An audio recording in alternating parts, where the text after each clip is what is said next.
तो एक blind murder case का नोएडा की पुलिस ने जिस तरीके से खुलासा किया है, ये पुलिस इन्वेस्टिगेशन का एक नायाब वाकया है, एक उदाहरण है। ऐसे पुलिस वालों को हम सैल्यूट करते हैं। जिस तरीके से कातिल ने कोई सबूत नहीं छोड़ा था, उसी तरीके से पुलिस ने तहकीकात भी किया।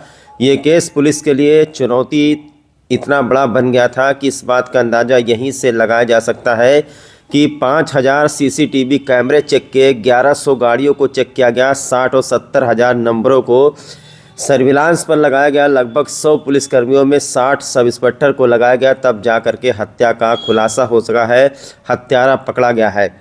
नोएडा सेक्टर 82 में एक महिला की सिरकटी लाश 5 नवंबर को नाले में मिलती है, जिसका सिर नहीं था और हाथ की कलाई भी काट ली गई थी। हत्यारे ने ये इसलिए किया था कि महिला की पहचान, उसका मिलान न हो पाए। पैर उसने छोड़ दिया था, महिला के पैर में बिछिया पहने हुई थी महिला, जिसकी वजह से कातिल पकड़ा गया। दरअसल नोएडा के बरौला की रहने वाली प्रीति यादव का कत्ल वहीं के रहने वाले मोनू सोलंकी ने किया। उसके धड़ को नोएडा के एक नाले में और उसका सिर ले जा करके गाजियाबाद में अपने ही बस से कई बार कुचल करके चटनी बनाया और उसके बाद उसका सिर और कलाई ले जा करके रेलवे स्टेशन पर फेंक दिया। तो अवैध प्रेम प्रसंगों में इस तरीके से हत्या हुई, जिसने पुलिस को भी चौंका करके रख दिया। ये हत्याकांड आपको बता दें 5 नवंबर 2025 का है। नोएडा के बरौला में एक व्यक्ति जिसका नाम मोनू सोलंकी है वो रहता था। मोनू सोलंकी की जो मां है, उसकी एक सहेली जिसका नाम प्रीति यादव है। तो मोनू सोलंकी की मां अपनी सहेली के साथ एक जीन्स फैक्ट्री में काम करती थी। अपनी मां के ही सहेली पर मोनू सोलंकी का दिल आ गया, उसके साथ में वो रहने लगा। तब वो ऑटो रिक्शा चलाता था और जब वो उसकी माँ कभी कभी ऑफिस नहीं जाती थी सिलाई कंपनी में, तो मोनू सोलंकी ले जा कर के प्रीति यादव को छोड़ा करता था। प्रीति यादव का अपने पति से अनबन चल रहा था, वो अपने पति से अलग रह रही थी। इसी दौरान मोनू यादव का अपनी माँ की सहेली से प्रेम प्रसंग हो गया। प्रेम प्रसंग धीरे धीरे जो है फिजिकल रिलेशन यानी शारीरिक संबंध में बदल गया और इसके बाद कहानी शुरू हुई कि प्रीति यादव ने दबाव बनाना शुरू कर दिया। जबकि मोनू सोलंकी भी शादीशुदा है, उसके 2 बच्चे हैं, और प्रीति यादव भी शादीशुदा है, उसके भी 2 बच्चे हैं। फिर प्रीति यादव ने मोनू सोलंकी पर दबाव बनाना शुरू कर दिया कि मुझसे शादी कर लो। उसके बाद में मोनू सोलंकी ने जब इनकार कर दिया कि शादी नहीं कर पाएगा, तो प्रीति यादव ने उसे 4-5 लाख रुपए की डिमांड की। 4-5 लाख रुपए भी उसने कहा कि नहीं दे पाएगा। तो बाद में प्रीति यादव बार बार मोनू सोलंकी को धमकी देने लगी कि अगर मुझसे शादी कर लो, नहीं तो तुम्हारी दोनों बेटियों को धंधे पर लगा दूंगी। ये बात कहीं ना कहीं मोनू सोलंकी के दिमाग में खटकने लगा और उसने सोचा, 2-2.5 साल तक ऐसा चलता रहा। तो उसने सोचा कि ये प्रीति यादव का लफड़ा जो है आगे चल करके मुझे बहुत ज़्यादा परेशान करता है। इसीलिए इसने एक योजना बनाई कि इसको कहीं ले जा करके इसकी हत्या कर देते हैं। मोनू सोलंकी एक बस ड्राइवर है और आपको बता दें कि 5 तारीख को ही मोनू सोलंकी ने प्रीति यादव को कहीं ले जाने के बहाने बुलाया, बस में ले गया और बस कुछ दूर ले जा करके आपको बता दें आधा घंटा आगे एक होटल ढाबे पर रोका, जहां पर उसने चाउमीन और पराठा लाया। और उसके बाद बस, चूँकि एसी बस था, बस के अंदर जो है मोनू सोलंकी अकेले था और कोई नहीं था। तो सेक्टर 82 में उसने बस खड़ा किया और उसी वक्त उसने गड़ासे से प्रीति यादव का गला काट दिया। उसके बाद उसने सोचा कि इसका जो है सिर ले जा कर कहीं और फेंकता हूँ, और फिर उसने सोचा कि हो सकता है कि हाथ वगैरह अगर बचा रहे तो इससे कहीं पुलिस फिंगरप्रिंट का मिलान न कर ले। तो उसने दोनों पंजे भी काट लिए, पंजा और सिर एक झोले में रख लिया, बाकी धड़ को वहीं नाले में फेंक दिया। उसके बाद वहाँ से 25 किलोमीटर आगे गाजियापुर गया, वहाँ जा कर के बस के टायर के नीचे उसने पंजा और सिर रखा, उसका चटनी बनाया और वहाँ पर रेलवे स्टेशन के सामने फेंक दिया। अब चूंकि जब नोएडा की पुलिस को नाले में बॉडी मिलती है, हड़कंप मच जाता है, पुलिस मुकदमा पंजीकृत करती है और पुलिस का इन्वेस्टिगेशन शुरू होता है। आजकल कौन इस लफड़े में पड़ना चाहता है, लेकिन तारीफ़ करनी होगी नोएडा पुलिस की कि इस मामले को उन्होंने गंभीरता से लिया और शुरुआती जांच शुरू की। सबसे पहले पुलिस ने सोचा अगर बॉडी नाले में फेंकी गई है तो ज़रूर किसी न किसी गाड़ी से लाई गई होगी। तो उस रास्ते से गुजरने वाली कम से कम 1100 वाहनों को चेक किया गया और 1100 वाहनों को चेक करने के बाद सभी के मालिकों को, ड्राइवर को फ़ोन लगाया गया, जिसमें से धीरे धीरे करके 44 गाड़ियों को डिटेक्ट किया गया। 44 लोगों से पूछताछ की गई। ऐसे करते करते 60-70 हज़ार नंबर सर्विलांस पर लगाए गए। बहुत सारी चीज़ें पुलिस ने की, इतना शायद पूरे कैरियर में मैंने नहीं सुना होगा जितना पुलिस ने इन्वेस्टिगेशन किया है। उसके बाद में धीरे धीरे कम करते हुए जब शक मोनू सोलंकी के बस पर गया, क्योंकि इस बस को उस रोड से देखा गया, तो मोनू सोलंकी के घर पुलिस पहुंची तो उसने बहुत ही सही तरीके से जवाब दिया, पुलिस को बिल्कुल ही शक नहीं हुआ और पुलिस वहां से मोनू सोलंकी के यहाँ से लौट आई। उसके बाद में लोकल पुलिस को लगाया गया तो लोकल पुलिस के द्वारा ये बताया गया कि ये जो इसी मोहल्ले की रहने वाली बरौला में जहां मोनू सोलंकी का घर है, यहीं से थोड़ी दूर पर एक प्रीति यादव नाम की एक महिला है जो कई दिनों से गायब है। उसके बाद में प्रीति यादव के घर गया पता लगवाया गया तो लोगों ने बताया कि मोनू सोलंकी का ही प्रीति यादव से चक्कर चल रहा था और प्रीति यादव के बच्चों को भी मोनू सोलंकी अपने घर ले आया था ये बता करके कि तुम्हारी माँ कहीं चली गई है। पुलिस ने जब बच्चों को फ़ोटो दिखाया तो बच्चे पहचान नहीं पाए क्योंकि सिर जो है कटा हुआ था, पंजा नहीं था, लेकिन बच्चों ने एक चीज़ पहचान लिया कि जो बिछिया पहने हुए है प्रीति यादव, ये मेरी माँ का बिछिया है। और बिछिया के बाद से मोनू सोलंकी को गिरफ्तार किया गया, कड़ाई से पूछताछ की गई और उसने अपना कत्ल करना जो है अपना जुर्म स्वीकार किया है। अब बताइए किस तरीके से एक ब्लाइंड मर्डर केस जिसके आगे कुछ नहीं पीछे कुछ नहीं, हत्यारा कौन है, कहाँ का रहने वाला है, जिस तरीके से पुलिस ने सीसीटीवी कैमरा सर्विलांस फॉरेंसिक टीमों की मदद ली है, उससे मोनू सोलंकी पकड़ा गया है। नगर में एक थाना क्षेत्र 39 में एक महिला की लाश मिली थी नाले में, जिसमें आइडेंटिफिकेशन के जो भी चिन्ह थे वो नहीं पाए गए थे और वहां से रिकवर किया गया, तत्काल मुकदमा दर्ज किया गया थाना क्षेत्र में और उसके बाद बहुत सारी टीमें इसमें लगाई गई, जिसमें मुख्य रूप से 9 टीमें तैयार की गई तात्कालिक रूप से और उसके बाद उनको अलग अलग टास्क दिया गया। टास्क के रूप में घटना के अनावरण के लिए कुछ कैमरे जो 5000 लगभग कैमरे हम लोगों ने ट्रैक किए, वो चेक किए गए।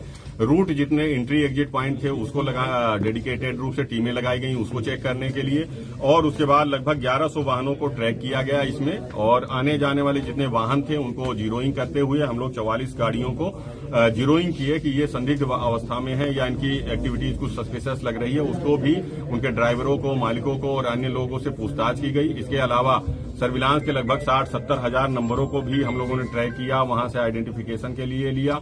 हमारी ISTMS में जो टीमें लगी हुई थी उन्होंने अलग से इसको ट्रैक किया और लगातार बहुत सारी टीमें बना करके हमने अन्य जनपदों में, नजदीक के जनपदों में भेजा, जिसमें बुलंदशहर, गाजियाबाद, हापुड़, अमरोहा, मथुरा, दिल्ली, अन्य स्थानों पे थाना वार टीमें बना करके भेजी गई और उनको जो आइडेंटिफिकेशन का बॉडी पे सिर्फ एक ही चिन्ह था कि पैर में बिछुए पहने हुए थे, इसको लेकर के एक फोटो बनाया गया, एक पैम्फलेट बनाया गया और उसमें उसके विवरण को लिख करके जो बॉडी लगभग 5 फीट 4 इंच के अराउंड अनुमानित की गई थी उसको और जो आइडेंटिफिकेशन का मार्क्स था, चिन्ह वो बिछुआ पहना हुआ पैर में, उसको लेकर के 40 लोगों की टीम सभी थानों पे जो दिल्ली के थे, अन्य जनपदों के थे, वहां पे भेजा गया। वहां पे जितने भी मिसिंग रिपोर्ट थे उसकी एनालिसिस कराई गई और उसके अलावा जो DCRB में रिपोर्ट होती है मिसिंग की उसको एनालिसिस कराई गई। जो भी अनवर्कआउट केस थे उसको आइडेंटिफाई कराया गया, उनसे संपर्क किया गया, उनको पहचान के चिन्ह भेजे गए और उनसे वार्ता की गई और इस तरीके से लगातार टीमें दिन रात लगी हुई थी। कई सारी टीमें जो हमारी ACP, ADCP और हमारे थाना क्षेत्र और पूरे जो हमारा जोन है उस पूरे जोन की टीमें और CRT टीमें, सभी टीमें इसमें लगी हुई थी। मैम, CP मैम ने इसको बहुत ही पर्सनल रूप से बहुत ही गंभीरता से लिया था।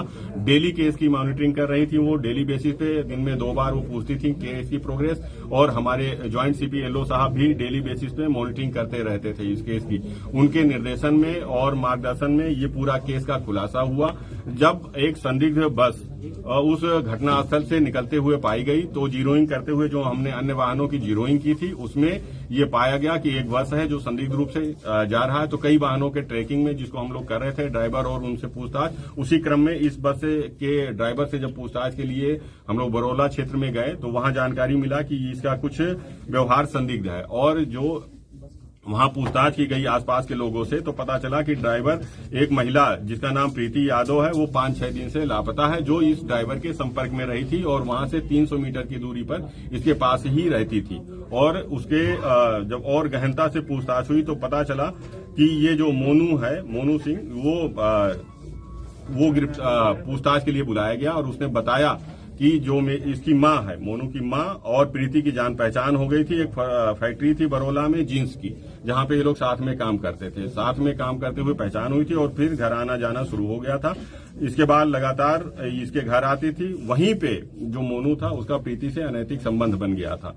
अनैतिक संबंध बन गया और लगातार वो इस पे दबाव बनाने लगी। चूंकि 2-2.5 साल से ये संपर्क में थे, आपसी संबंध चल रहे थे और उसके बाद इसके भी बच्चे थे, उसके भी बच्चे थे जो साथ में रहते थे।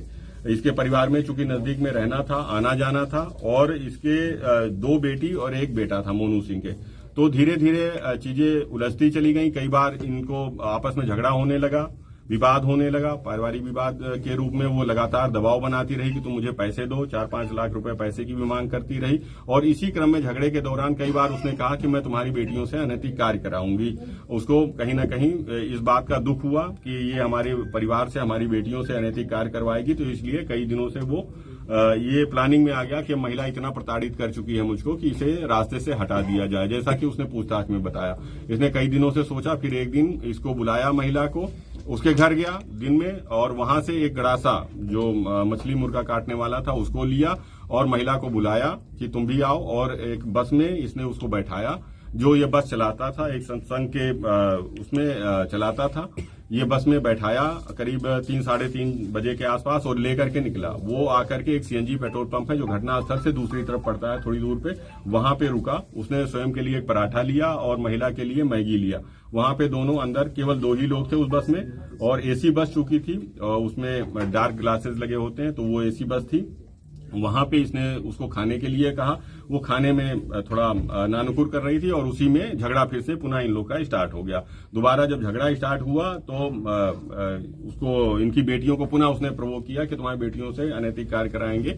इसी बात को लेकर के बहुत ज्यादा गुस्से में आ गया और जो छुपा के उसने चापड़ रखा हुआ था उससे उसका एक झटके में गला काट दिया। गला काटने के बाद लगातार उसने उस पर कई वार किए। पहचान के जो भी चिन्ह थे इसने ये पूछताछ में बताया कि इसको लगा कि फिंगरप्रिंट से या आइरिस से या चेहरे के मिलान से पहचान हो सकती है। तो इसने फिर पूरा कई वार करके गला काट दिया, सर हटा लिया वहां से और पंजे भी दोनों हाथ के काट लिए। उसको लेकर के और उसके महिला के सारे कपड़े एक झोले में भर लिया और महिला को नाले में ही वहीं पे फेंक दिया। उसके बाद बस को ले गया और गाजियाबाद में एक सिद्धार्थ बिहार कॉलोनी है, वहां पे इसने बाकी के सामान, जो बाकी बॉडी पार्ट्स थे उसने झोले में जो रख रखा था उसको वहां रख करके उसको एक बार कुचला। उसके बाद उसको वहां पे फेंक दिया, रेलवे ट्रैक पे फेंक दिया, जहां से वो माल इसकी निशानदेही पे हाथ और बाल और कपड़े आदि अन्य सामान वहां से बरामद हुए हैं। और उसके बाद जितने भी वाहन थे और सामान थे उनका फोरेंसिक टेस्ट कराया गया, तो उसमें ह्यूमन ब्लड के स्टेन पाए गए हैं।